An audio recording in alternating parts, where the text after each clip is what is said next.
Hey guys, it's Brendan Borman back with Nathan Williams, and this is another 270 video. Today we're going to be talking about the 2020 election that just happened. We're going to be taking a deeper dive into some of the candidates like Trump 2020, Biden 2020, and have a discussion about possible changes coming to the candidates, whether they give them a boost, whether they give them more penalties. I don't know. It's going to be really fun. I hope you guys like this video. Consider subscribing to the video. We are on the way to 270 subscribers, so we just hit the 200 mark. So appreciate everyone's support. But how's it going today, Nathan? It is going good. It's the last time we talked was before the election, so a lot has transpired in just about a week. So yeah, for sure. We had a prediction, and your predictions blew mine out of the water, so I'll give you credit. well, when you're biased, sometimes, I mean, both of us, when, I was a little biased with mine, you're a little biased with yours. It just, whoever does better is the biased person is going to win, so. Exactly.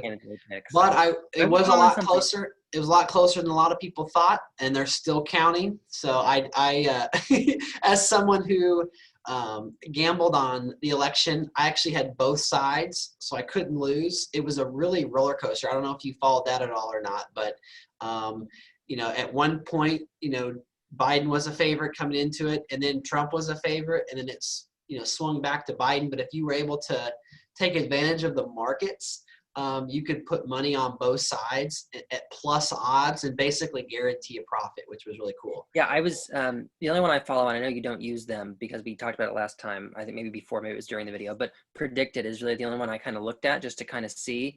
It's still, and this is beside the point, but it's really quick because I just thought of it. I know Nate Silver from New York Times and Nate Kahn from 538 have been posting about how like Trump is still at 12. They're like, that's free money out there because the chances that he's at, I mean, let's be honest, even if there's a chance, it's not 12%. That's a little too high. That's more than his election chances were before the election night, Yeah, you can bet right now Predicted has Wisconsin like 85%, like 85 cents to Biden on Predicted. So like you can, it's free money out there. You're right. However, and like I am glad I listened to Troy Moore. So thank you, Troy, if you were out there. I, had a pretty significant wager on Trump, and Biden got up to plus 500. And so I hedged. So basically I put enough to where I couldn't lose. Right. And that was so smart because you're happy now. Yeah, where was Biden plus 500? Was that like when the Miami-Dade count hit and we were like, oh my gosh? I think it was right after he lost Iowa and Ohio, and it was before any of the early votes started coming in from like Pennsylvania or Michigan, because it was like, I don't know, it was before 10 o'clock. It was pretty early on, but then like people started going to bed. I stayed up for 47 consecutive hours watching the news, and I took the day off. It should be a national holiday to vote. Maybe right. Yeah, I took some naps. I didn't stay up, and you're like Steve Kornacki on NBC. He stayed up for like 3 straight days because he does the big board and does all he's trying to figure out when the votes are coming in. The only time, because I voted for Biden, we talked about that. The only time I got, I guess, concerned would be when I did see the Miami-Dade numbers. And I was like, it's one of those moments where you see them and you start freaking out, and then you think, wait a minute, Latinos in Miami-Dade County are not Latinos all over the entire, you know what I mean? There's so many subgroups of Latinos. And I was, and as a Trump voter, I was looking at the same results, but I was looking at it, from a different perspective, not the Latinos. I mean, obviously that's part of it, but the voter turnout, right. And possibly looking if there was any correlation between Miami-Dade, Detroit, Philadelphia, some of those bigger cities. Milwaukee and Wisconsin. Exactly. And so, historically, slow results from Northern Virginia and slow results from Detroit. So, I'm getting older and older, and this is my third or fourth election where I've really paid attention, and you start to pick up like, oh, fool me once, but don't fool me twice. Right. Yeah. It's like, so I think a lot of people, I know, remember in 2016, I think the first indication, and even though Trump won, I think a big indication I was, because when I voted for Trump that year. So when I was like watching the returns, he was up a lot by Virginia, and I didn't know how Virginia really counted then. And I was like, oh my gosh, that's awesome. Well, they always count, the Western, more conservative areas, and then the DC suburbs always come in last, and always put the Democrat over the top. So a lot of people were actually saying, I've seen a lot of people were like, what's up with Fox News? Are they in on this, scheme because they called Virginia and Trump was still up? It's like, no, that's just how the votes come in. They They know what they're doing. Yeah, and people look county by county. And now I do this whole early voting, just as far as the ability for people to analyze and make calls. Like, it's a new thing. Like, I get why people are frustrated because people want things now. There's recency bias. When people are making predictions, people have addictive personalities. Like, I have ADHD, and the hardest thing for me is to delay satisfaction when I really should probably invest my money. Like, I don't know, that donut looks really good today, I might just spend my money. People want things now. And 4 years from now, 10 years from now, when we go back and look at this election, there might be some underlining data that, talks about Latinos or talks about minorities, women. Last election cycle, 2016, was all about education. That was a huge thing that pollsters, did not have. And we'll see, Nate Silver, and many pollsters still were significantly off. Biden still had a pretty convincing victory as far as the Electoral College goes, and especially. He has some surprises. I think the surprises really offset his failures in some states. I think if he wouldn't have had a Georgia and an Arizona, but he still would have won the election, there would have been a lot more, oh my gosh, there's some problems that Democrats have to look at past this year. But I think those those two states kind of distract from the problems. You know what I mean? Yeah, and that could be a good thing or a bad thing. Depends on perspective. Good for Republicans. Yeah. Yeah, exactly. But it's just as far as polling goes. We'll see. Remember this in 2024 or the midterms, or even the next local election. You never really know what to expect. So your voice matters. Go out and cast your vote. But no. But on the betting. Go ahead. The last thing on the betting thing, sorry for interrupting. The only bet I have going is a Twitter bet on that Twitter account so in the comments, and one of the things I hedged a bet with somebody that Biden would win one of the three of Arizona, Iowa, or North Carolina. So I'm hedging on Arizona. He needs that for that $100. Well, let's talk about that for Arizona for just a second. So Arizona is really interesting, and Maricopa County, has been is traditionally blue, but the late vote in that county has been coming back more for Trump. It's not at the rate that he needs. I think he needed like 62%, and he was coming in about 57. And so, the longer that happens, the margins go higher and higher. So I think that Trump is probably, by my estimates, going to fall about 3,000 votes short.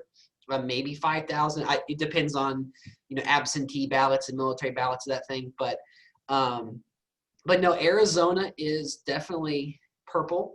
Looking at the map, when we talk about, how the characters change. Before we jump into that, let's talk about just one category, just swing states. So, what do you think in today's game, if you were making 270 based off of today?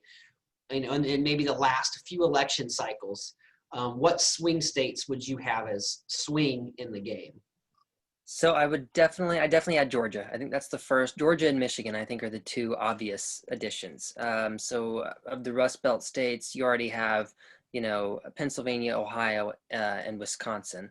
I wouldn't really call North Carolina Rust Belt, although it's manufacturing. But I wouldn't do what some people have said and remove Florida, because I don't know if that now, and it's tough. If you're saying 2020, groups, maybe you would remove Florida.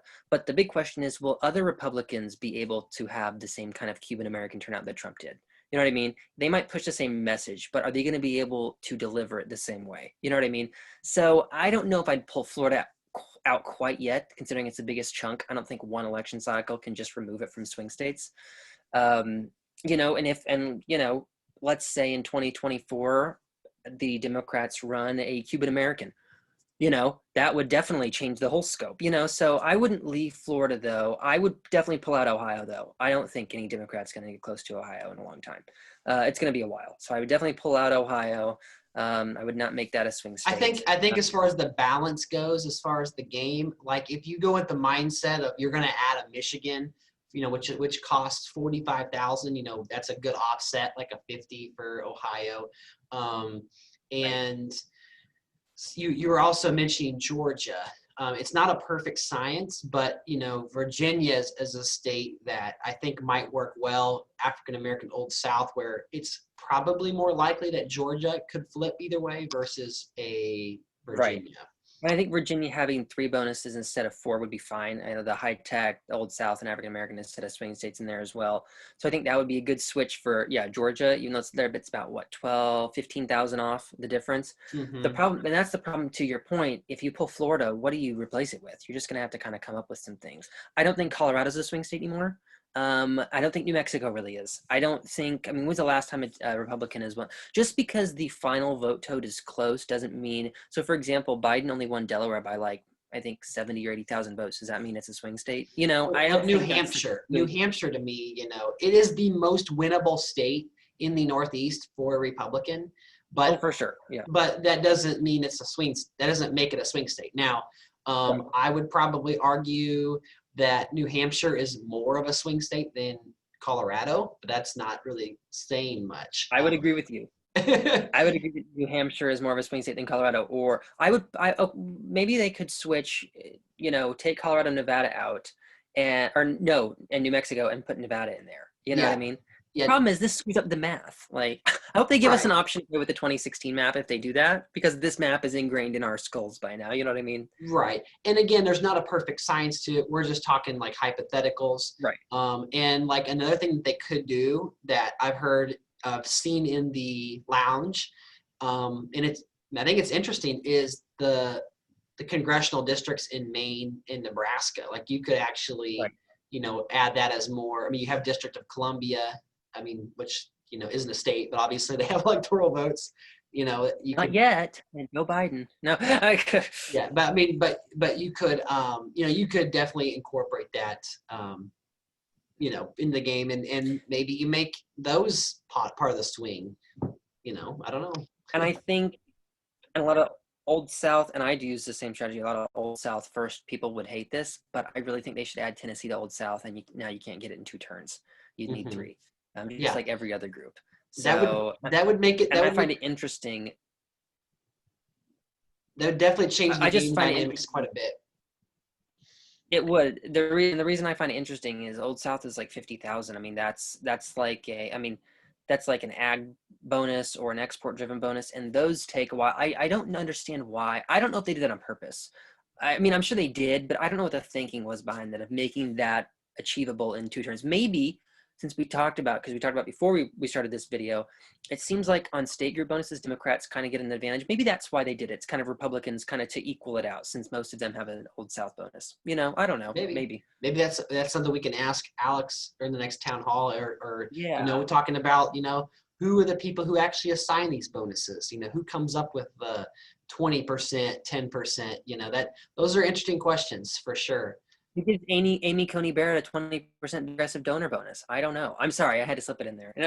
I don't understand some of these things. I really don't. You and me both. Well, let's start. You want to start with Biden, or do you want to start with Trump first? You pick. Let's It's your go victory. down. Let's go Trump. All right. Because he is first on my screen. So we have the player profile card here that reflects his current bonuses inside the game. So he does have a 20% old oil and gas, that 35% Old South, really popular for players to start off with. With the vice president, you can boost that evangelical Old South really easily. So, one of the most popular and strong Republicans inside the game. Now, obviously, we are still waiting on results to come in from some key states, like North Carolina is pending. Arizona, I would say is likely going to go to Biden, but it's still technically pending. They finally called Alaska. Yeah. But the arrows kind of indicate my personal preference. So I made this graphic without really running some things by Nathan, but we're going to have a conversation and talk about it. It's just a general trend. There's not a number associated with it. And we'll kind of have some discussion, like if we were creating Trump 2020 today, knowing what we know now, obviously there is going to be some bias with the election, but it can be comparative to other Republicans, other Democrats. It definitely matters. And so let's start. What's the number one thing, Nathan, that you would say if you could only change one thing is the must change to Trump 2020? I think he needs a high-tech penalty, a little bit of one, not anything crazy. For some reason, I don't even know why they had that in there to begin with. Uh, it, it didn't really make a lot of sense. I think, like we talked about before, he only won one high-tech state this year, Utah. In 2016, he won what, two? Utah and Pennsylvania?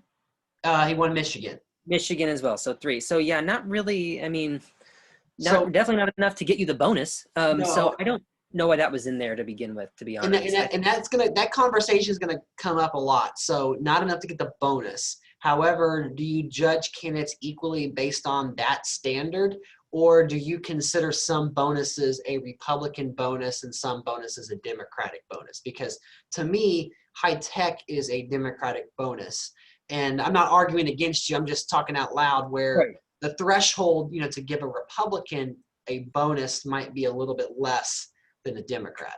I think especially after the election too, with Twitter like taking action against almost every single one of his tweets. I don't know if I understand the threshold, but I think it needs to be applied, equally. Because I think the same could be argued that, for example, for African American, a lot of people would say that might be a Democratic bonus.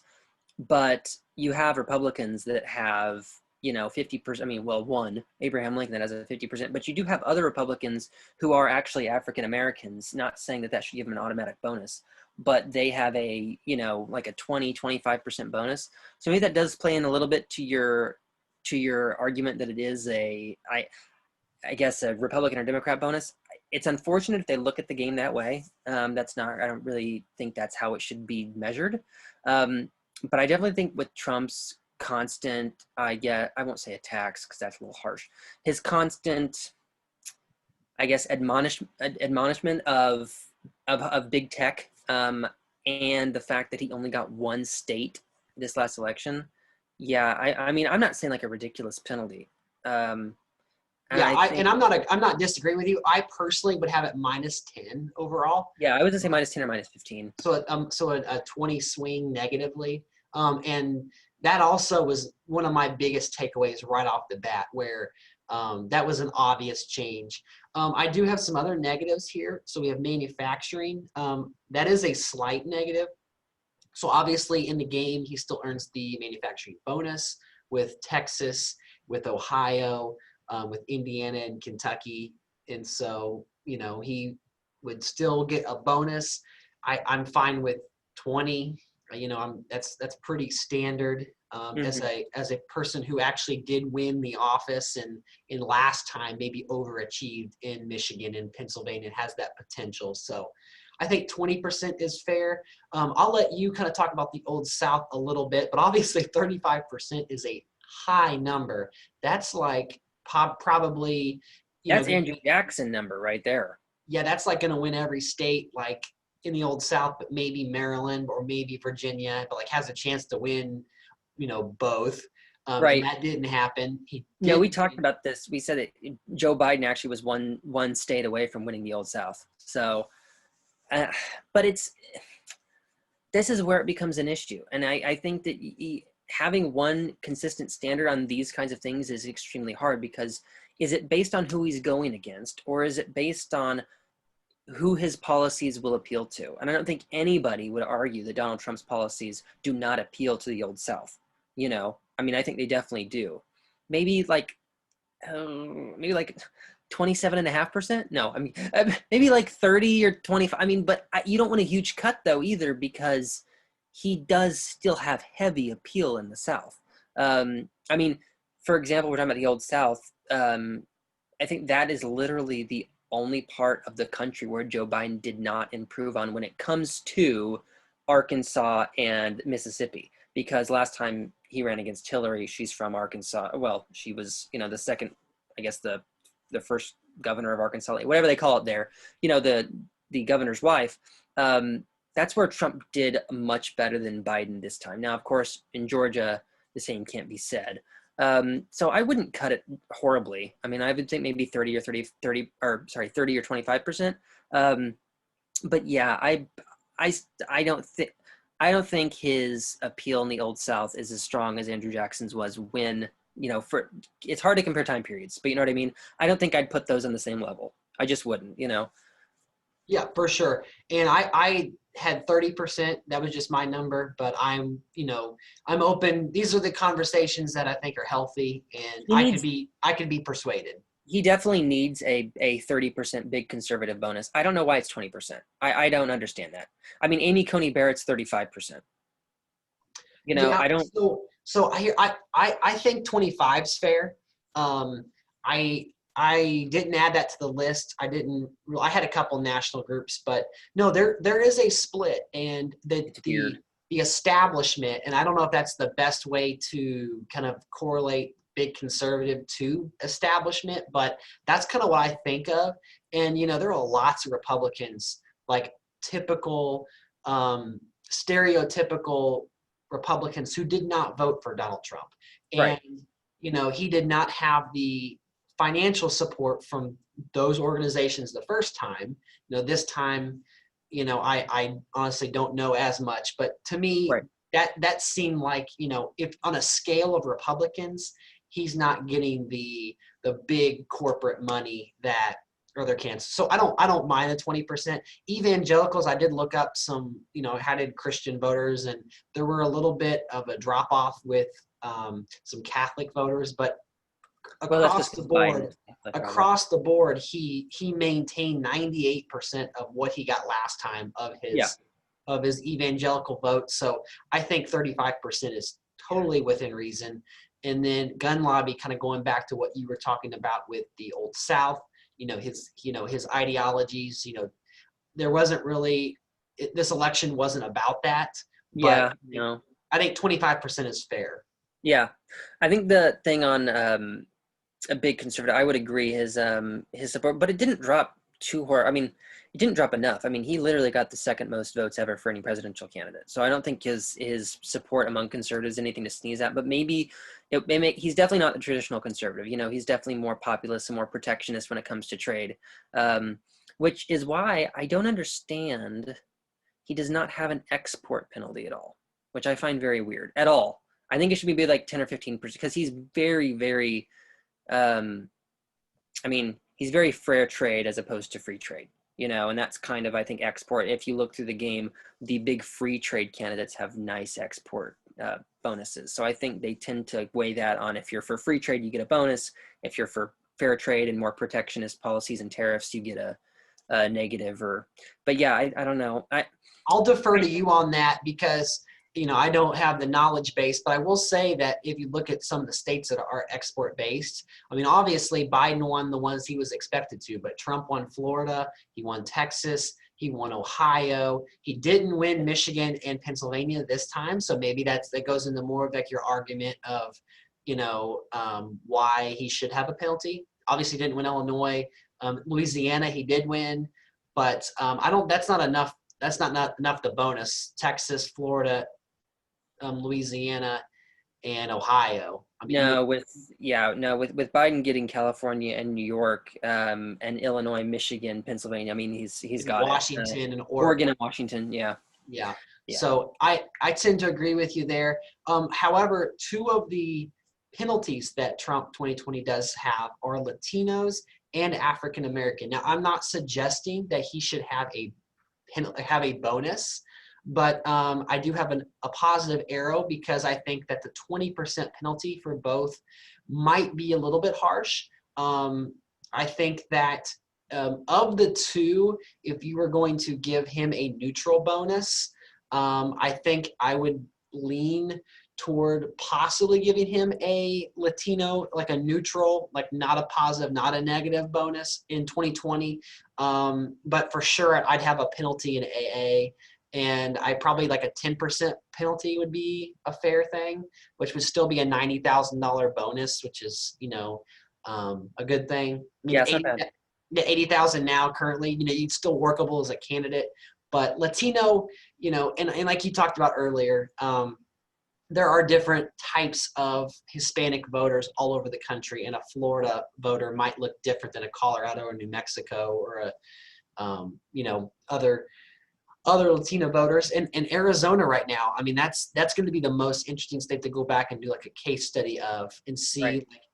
like, I've seen these things on Twitter of articles, of tribes of people going out and voting in historic numbers. And I don't know if that's true. I don't believe everything I read on Twitter, but No, I've read some local Arizona articles and saying that Native American tribes definitely put Biden in a much more favorable position in Maricopa County and the surrounding ones as well. So, and it looks like he might be the first Democrat to win that in a very long time. So, in a presidential election.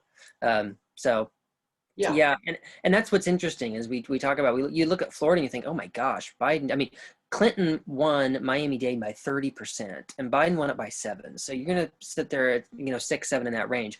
So far, of course, the results haven't been certified. I don't know if Florida's done counting or not. I mean, it's not going to matter. But if you look at that, I mean, you think, oh my gosh, that's crazy. And same thing in Texas. I think Trump in southern Texas did better than he did in 2016.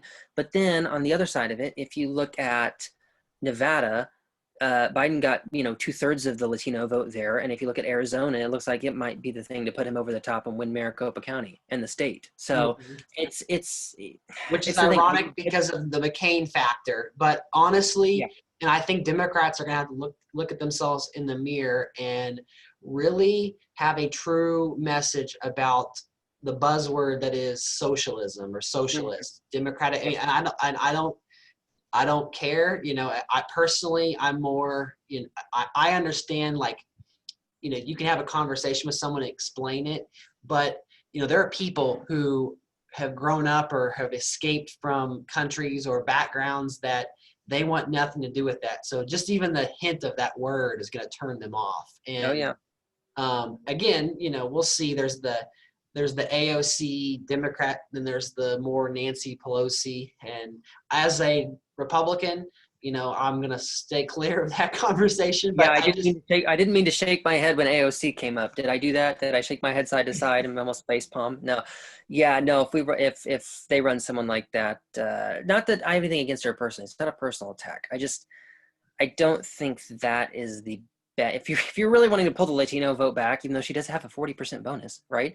I don't know, or what, 30, 35, something like that. I don't think she would be the one. If you're looking for help in Florida, she's not the one because that kind of, like you said, that kind of language, even what do people like more? They don't want to sit there and listen to someone explain why Venezuela and Cuba aren't the same as the socialism in America, right? They don't want to hear that. They just want to hear it, in 1 or 2 lines. So I feel like honestly we're at a point where anytime socialism is brought up in an argument, the Republican party is going to have the advantage because just off. Democrats, I mean, yeah, the and messaging is not good on the left. It's just not right now. It's not good.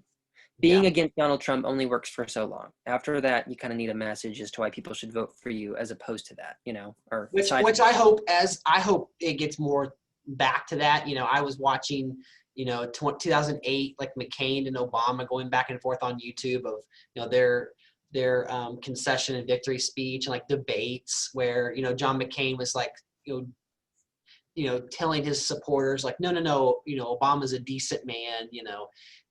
I don't know. It's going to be I saw really. that. Yeah, I've seen that. That lady asks, and she like accuses him of being like a radical Muslim or something.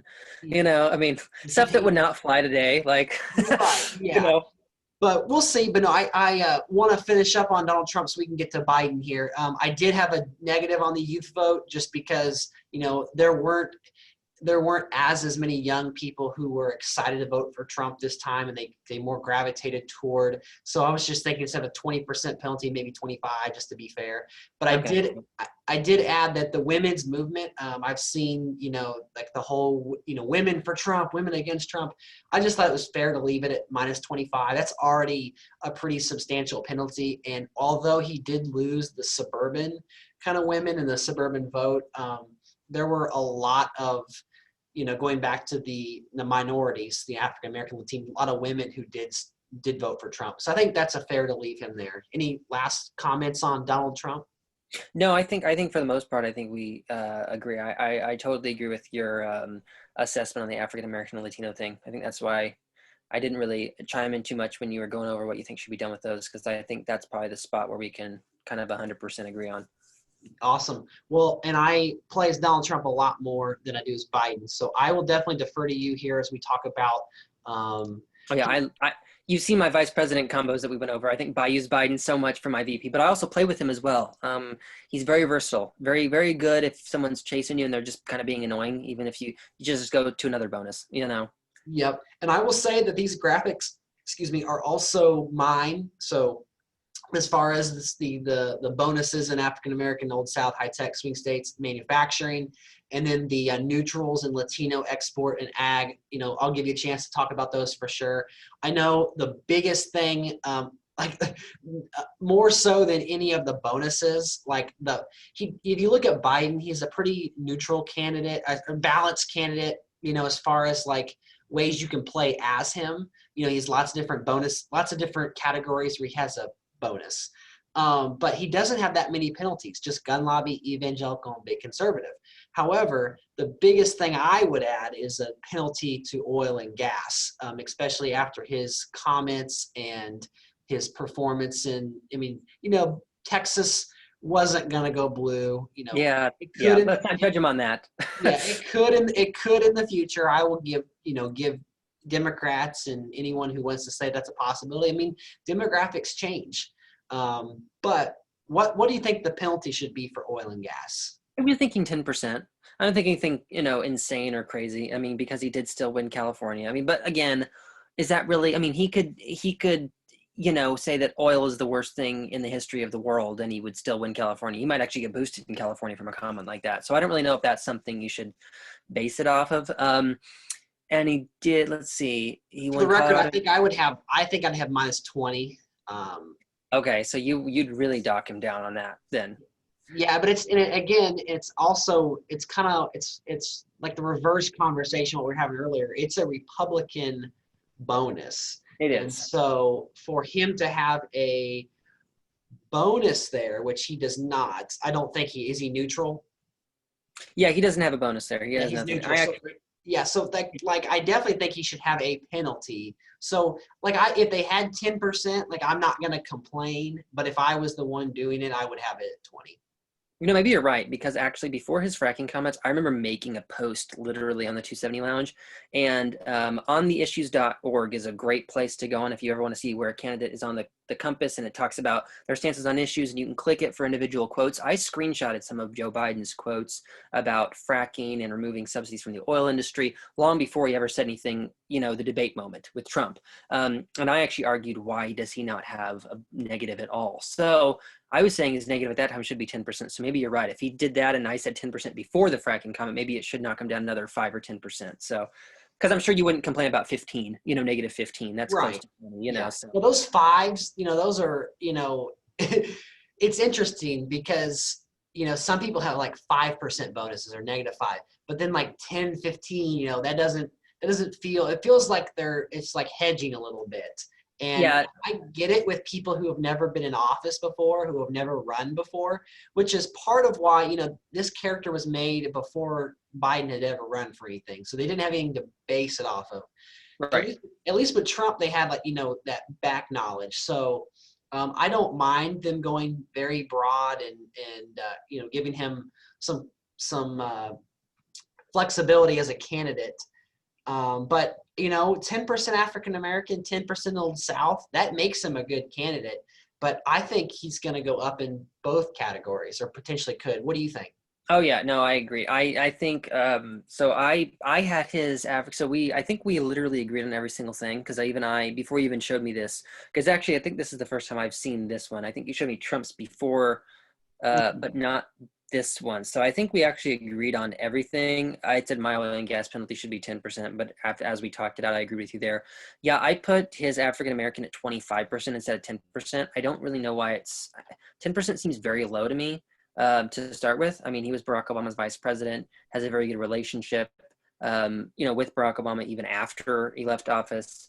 James Clyburn from South Carolina is a really, really big Biden fan. He got an overwhelming African American support in the primaries. I mean, it wasn't even close. Those South states went totally for, Biden in the primaries. And then the only reason he has won Georgia is because African Americans turned out. I mean, I don't think there's any, and of course, his lead right now is I think 10 or 11,000 votes in Georgia. Nothing's been certified, but I'm just saying, he definitely performed extremely well in Georgia among African Americans and African American women, especially. Which I don't, maybe there's just not enough room here. What's his women's movement? Do you know off the top of your head? Not that that's a big deal. Not that, national groups are a huge deal in these kinds of things, but yeah, I put his AA at 25%. This is probably where we're going to disagree the most. I put his Latino at 20% instead of 10%. And then ag, again, we talked about this. I said keep it the same. I guess you said keep it the same or lower it, just because if someone doesn't do something to lose a bonus. But then again, I totally think 270 put him as a template of very balanced. We don't really know a lot about him. I said, and by the way, I'm looking through my message here that I sent you on high tech. I think high tech should be 25%, not 30. Again, he won every single high tech state aside from Utah. I don't really think he's one that's going to be let's go after big tech. I don't think that's really a Joe Biden kind of thing. Right. That goes back to the how did he do of the map versus who does he appeal toward, and I think the 25% is fair. Personally, as a Trump supporter, I would go the higher margin. I'd go 30. But my African American was 20 and not 25%. So it was a little bit lower. But and it kind of goes back to more so the game mechanics of I'm going to give this person an African American bonus and an Old South bonus. So I don't want him to break the game. And as far as Old South, because he does have a little bit lower standard in my mind because it's a Republican bonus. I was going to give him a minimum of 15%. I probably was going to give him 20%. And if I did a 20% Old South, I wanted to kind of cap the African American bonus at 20%. And that may not be the end all be all fair way to do it. Right. But that was my mind. So a 20 African American, 20 Old South, 30 high tech. Also, we're talking about a pretty good candidate. And then that leads me into the swing state bonus, which I'll get back to your ag and Latino for sure. But in swing states, a 20% bonus is a pretty big deal. There aren't very many candidates in the game who have a bonus higher than that. And while Joe Biden did win the swing state bonus, with the states that he did win, he did not win Ohio. He did not win Florida.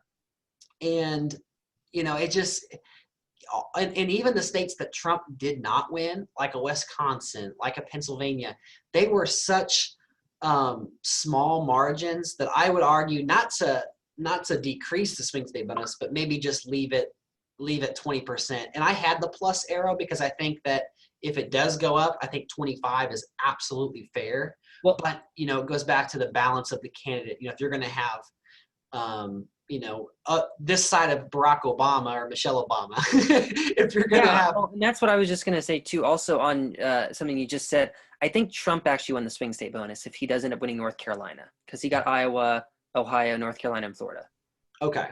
So I think that would give him that. I guess North Carolina's not decided, but let's be honest. There's no way.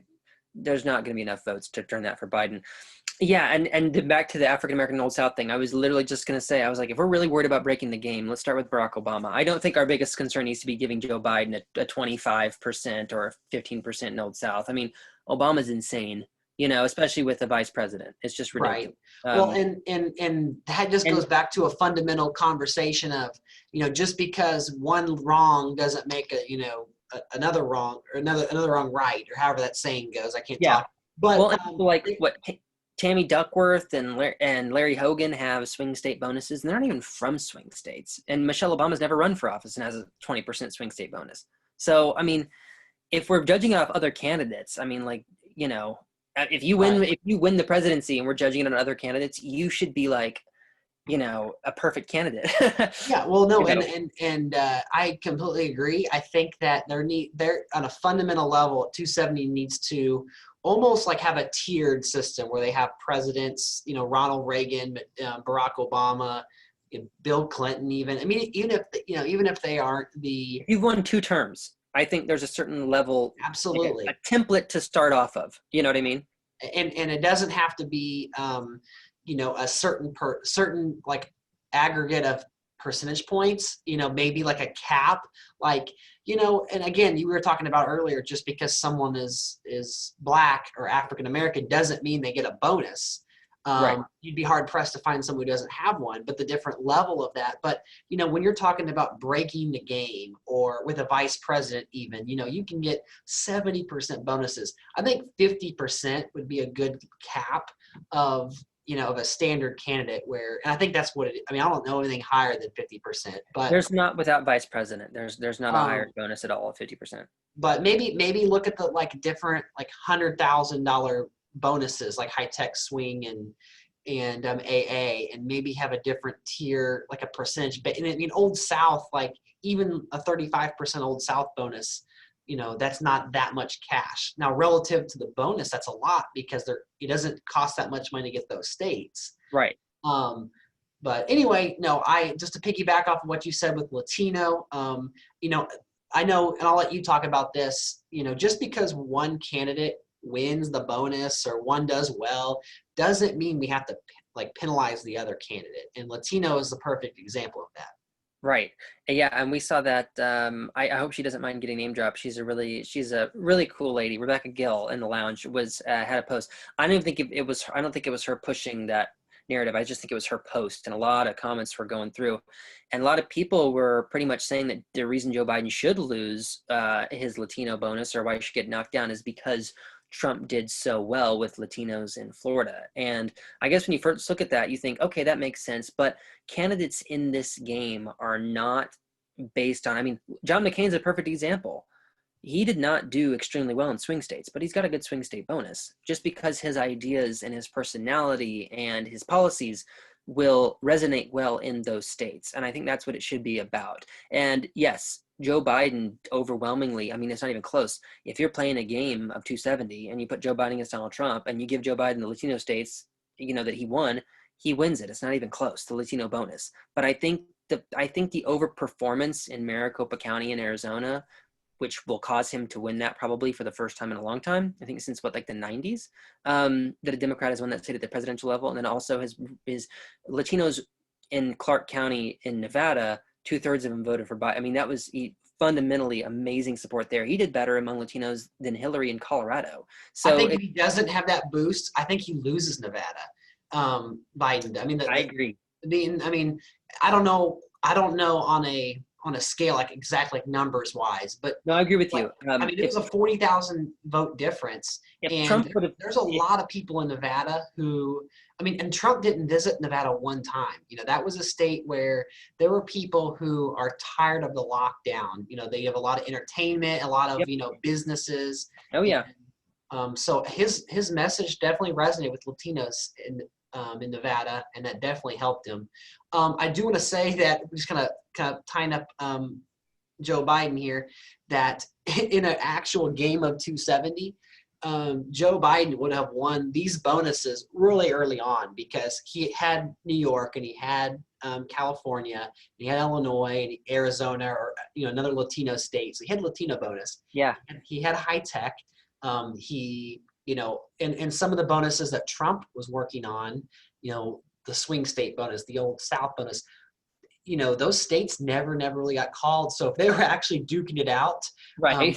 Joe Biden would have had all this extra cash and could have overtaken him in some states like a North Carolina or a Georgia.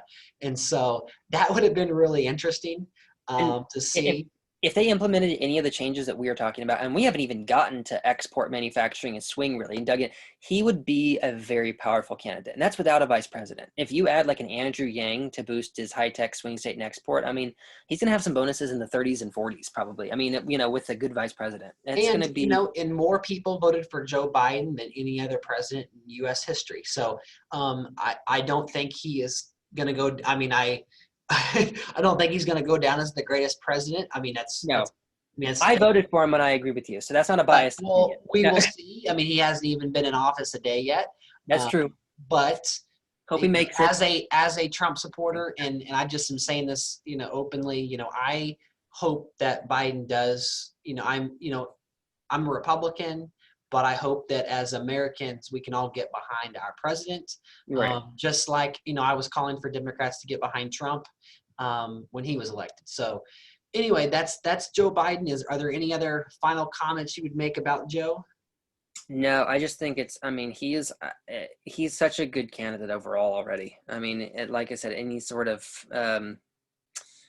boost is going to make him even better. But again, like you said, most votes ever, so maybe he's entitled to that boost. It's going to be really interesting to see if 270 takes him away as a vice president eligible person now that he'll be. Yeah, that would crush my list. No, we can't have that. No, I have backups. I have backup plans. Don't worry. That's good.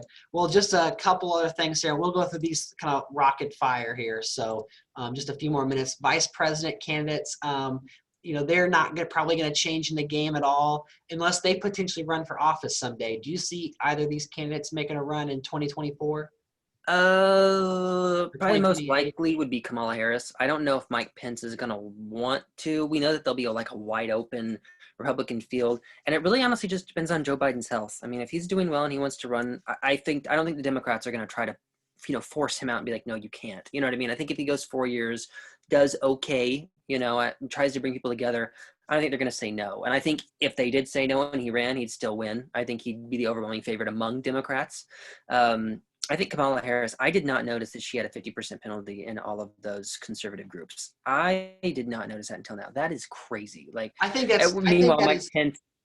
I think that's pretty accurate because I think that she, honest to goodness, had about 90 to 95% of the Hillary Clinton effect among conservative voters where, Joe Biden is not this guy, we're doomed if he's elected president. However, there are so many people who were on the fence who didn't like Donald Trump as a person, who maybe didn't agree with all of his policies, but for whatever reason could not pull the trigger and vote third party or vote for Biden because Kamala Harris was the vice president. And they did not want to have this extreme person take over, if something were to happen to Joe Biden. So that was that was kind of my only holdback. So, I mean, coming from a Biden voter, I would agree with that. But I would also say if hers are that low, should Mike Pence's only be 15%? But again, can you really do that with candidates? Can you compare and contrast? I mean, I think his should definitely be lower in those two, in labor and not that those matter. I mean, honestly, the only time those are honestly going to matter is if you're in a big multiplayer game. I just think it's just more of a wow factor when you see 3 bonuses at minus 50%. I mean, it's whoa. Right. No, I would a couple changes with Pence. I think the labor and environment, minus 15, that's pretty low, like you just said.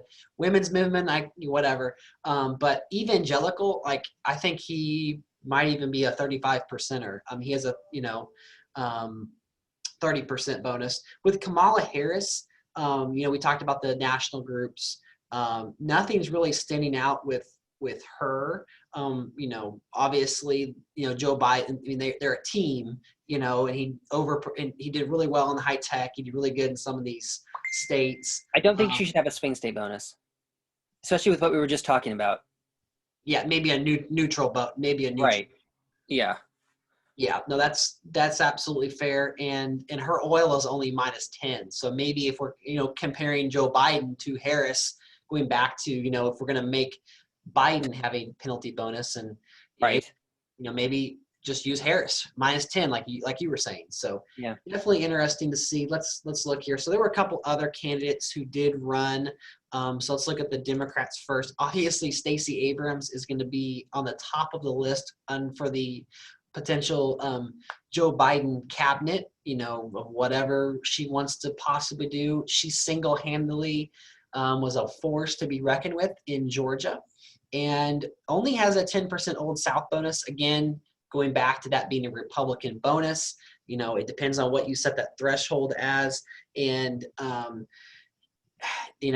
think I'd still only draw the line at 15% just because, 20, you really got to get North Carolina or a combination of a couple other states. It's possible. That's what I was thinking. I was thinking 20, and I think the only reason is because, I mean, she, not single-handedly, but a large amount can be attributed to her in the registering of over 800,000 voters in Georgia for this past election cycle, and overwhelmingly Black. So Yeah, and I think that more than anything, that justifies the 50% African American bonus. oh yeah, There are some candidates who, Ben Carson, who's a Republican, or Colin Powell, also a Republican, that have less than that. But it goes to more like the game well, balance. And even so, Maxine Waters has 40%.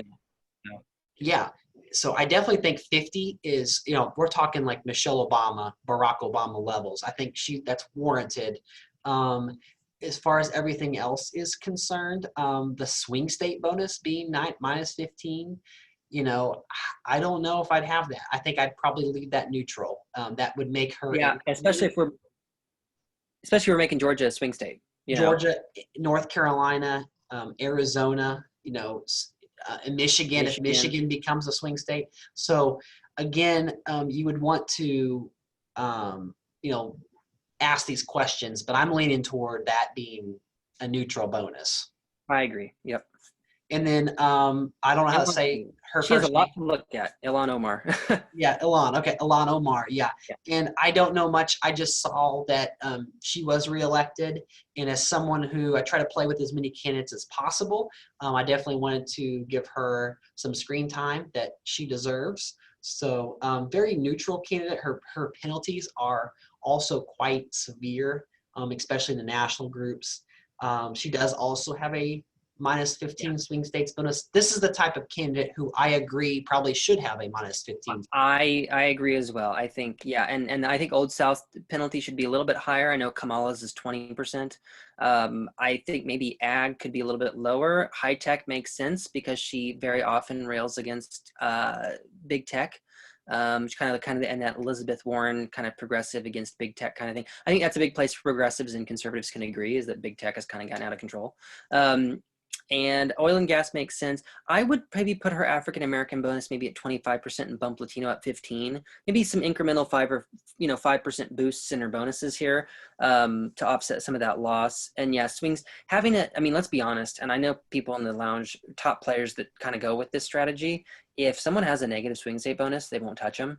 So I think that's a big penalty. It is. I mean, that's the most important, I think, group of the game. A lot of people would agree. So yeah, it is a very neutral. If we're calling Old South Republican and high tech Democrat, it is a very neutral bonus. Right. But it's very, very important, especially for the end game, I think, as well. Just like Town and Gown, as we said, one of the undervalued bonuses, except for the end game. So. Yep. So you got one more slide here of other candidates. So this is Lindsey Graham, Mitch McConnell, who wins another term. Lots of money being spent there in Kentucky to try to get him out, but those Kentuckians, they fell back into place. And then you got Susan Collins from Maine. I've actually never played as either Susan Collins or Lindsey Graham. I definitely should try to do that just to get some different perspectives. Graham looks like a decent candidate, actually. Yeah, he's not bad. I'm sorry, and we'll get to Susan Collins. I'm looking at her. She's such a weird candidate when it comes to her bonuses. she's got oil and gas penalty. I mean, high tech bonus, an ag bonus. You think what you see kind of a trend in this game. Oil and gas and ag kind of go hand in hand. It seems like, but she's kind of one that kind of breaks that mold. The first two obviously go along with it. I think Mitch McConnell's oil and gas needs to be higher. I think his manufacturing needs to be higher, and I think his Old South needs to be like 30%. Same thing with Lindsey Graham. I think his oil and gas and ag should be higher, and I think he definitely needs a manufacturing bonus in there as well. Yeah, these people most likely will not ever be running for president. They're all too old, and Susan Collins after that. I guess Mitch McConnell, this is a joke, but maybe he could be the CEO of Kentucky Fried Chicken or something. Yeah, right. Yeah, he's been there, 30 years? So he's earned his bonuses. I think that's somebody, even though Kentucky is not in the Old South, you definitely, the same policies and ideas that flourish in Kentucky would definitely flourish in the South. I mean, there's no doubt about that, For sure. Well, we just have about 2 more minutes here before I have to wrap up. I did do this, we're recording this video while I'm at work, but it is my lunch break and I've got to get back to work. So, but we got one more slide here. I'm going to pull up a quick map and there will be a future video about this topic coming up really soon, but this is the 2024 electoral map. It is still 270 to win, so don't worry, developers. You don't have to change the name of your game. Oh gosh. But some states did have a decrease. Some states had an increase. So as you know, we just had the census and populations change and the maps change. Maybe we'll see a trend where different states can start voting different, different parties at some point. But what are some of your biggest takeaways from this map? I think the biggest takeaway from anybody that knows anything about politics and the map, I think, is that the Democratic strongholds in the Big Four are losing electoral votes, while the Republican strongholds in the Big Four are gaining electoral votes. Texas is gaining 3 and Florida is gaining 2. New York's losing 1 and California is losing 1. I guess you could say that that's off. It's not really offset because Colorado is the only Democratic state that gains. And I guess if you want to count, but I guess that's my first reaction looking at it. In the big picture, though, and you kind of put this into my head, is you said that if this map from 2016, Trump got 306, you said, if it would have been done in 2024, he would have got 309. So it's not really that. Now, if you're talking like a 269 tie, those are definitely becoming a big deal because then it makes that. And I think actually I saw something somewhere that with this map, it makes a 269 tie extremely unrealistic. Because to do that, you'd have to have like a Republican like win Illinois or something. There's some very weird stuff would have to happen as opposed to this last year's map. It would be very doable. It would have made sense. But I think, in 2024, a 269 tie is pretty much out of the question unless we have some really crazy shifts. And if we have those shifts, it's not going to be that close. And honestly, you can think of this as just a pure numbers game. There are so many states on both sides of just electoral count where, you have the blue wall, you have the red, you have states that you can just pencil in. I think that while Democrats have the disadvantage of losing potential like banked EVs, they are gaining in the sense that where the states are possibly boosting, like Arizona, potentially North Carolina, even Florida, those are states that Democrats have a very possible chance to win those states. Whereas, the states that are blue are still really blue. And so, the Democrats are going to have a lot of different possibilities. It's just going to be a matter of, can they make a flip?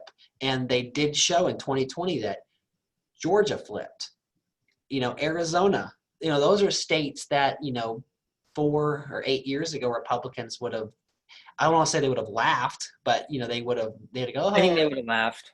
Yeah, it would have been pretty close to a laugh, maybe a chuckle, So anyway, it just goes to show you that, no one really knows, but just wanted to get a quick sneak peek. So anyway, Nathan, I really appreciate you hopping on. Do you have time to tell me that quick story you were going to tell me to see my reaction or not? I'll have to save that one. Yeah, no, that's a good ending though. Yeah, no, it would be. I'll send you a message on Facebook here pretty soon. So, but as always, guys, thank you so much for tuning in. I know Nathan and I are really passionate about this game, and if there's any questions you guys have, leave them in the comments. You may totally disagree with some of the rankings and some of the, the changes we made, and that's okay. Leave a comment. Tell us why we're wrong. And until next time, I'll catch you guys in the next 270 video. Boom, boom, boom, boom. Stop.